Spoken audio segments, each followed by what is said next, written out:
Hello, my name is Andrei, and together with Alexander, Dmitry, Ignacy, and Nikolai, we worked on concurrent engineering design facility infrastructure concept over system architecture course in spring of 2014. Today, I'd like to discuss the main insights we learned over the course and also provide you with some learning strategy in this framework.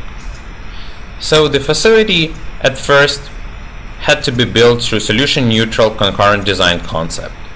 We determined three major blocks which would form the facility's operation. They are interaction, operations with data, and project management. We went on to work with major stakeholders to identify the needs, which would later determine the functions which would embody in our concurrent engineering design facilities.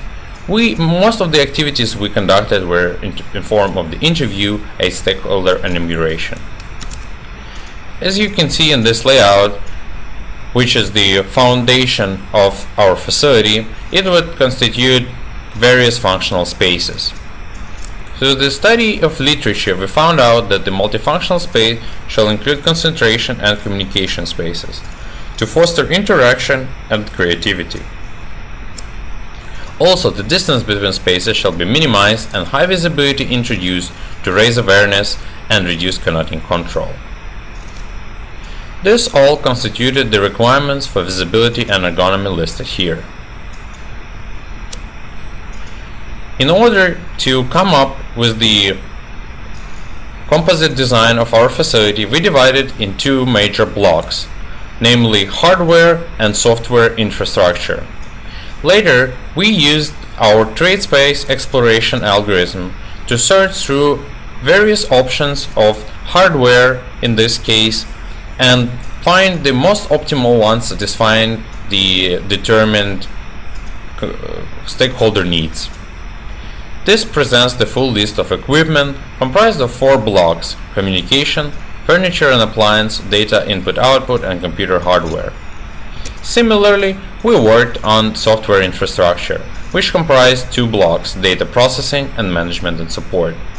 Again, we used our trade space exploration algorithm to determine the specific software which would target functionality of various blocks to satisfy our stakeholder needs. The block worth mentioning here is ArcGIS, which constitutes the data analysis and environment block and is very specific towards the use cases which the concurrent engineering design facility be used for. We will turn to it later in order to explain it in larger detail.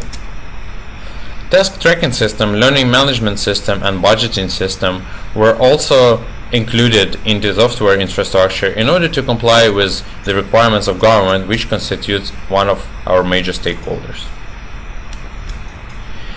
Here is the great use case for energy projects which can be done in concurrent engineering design facility.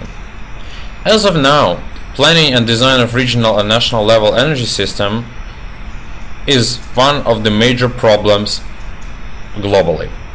It would imply modeling of the following factors: economic drivers, rewards and punishment scenarios, influences and responses to changes, data sharing and synchronization system.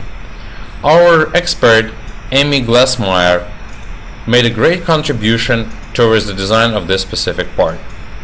Here is a specific project which we did over fall of 2013 in terms of Guangdong province in China and the design of its energy system.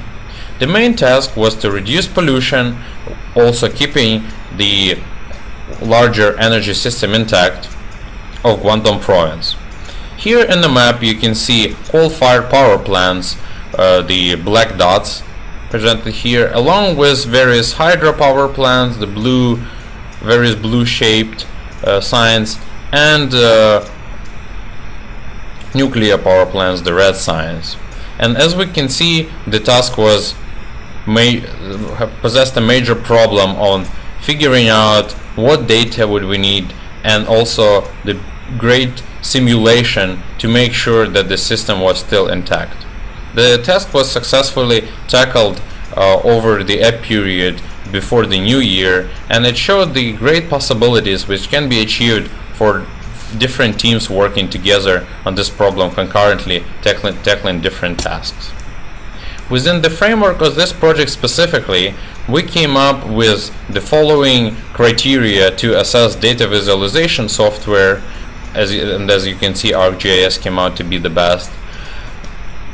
The statistical processing software with data satisfying our stakeholder needs to the best of its abilities, and data processing software, MATLAB coming not surprisingly first, mostly due to its cost and simplicity.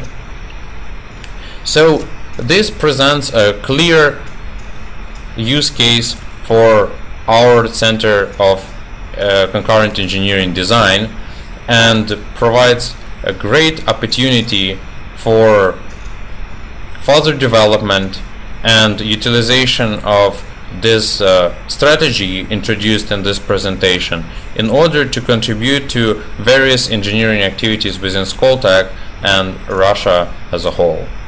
Thank you very much. I hope you found this presentation useful, and if you have any specific questions, you can reach me at andri.omelianoyvych@skolkovatech.ru.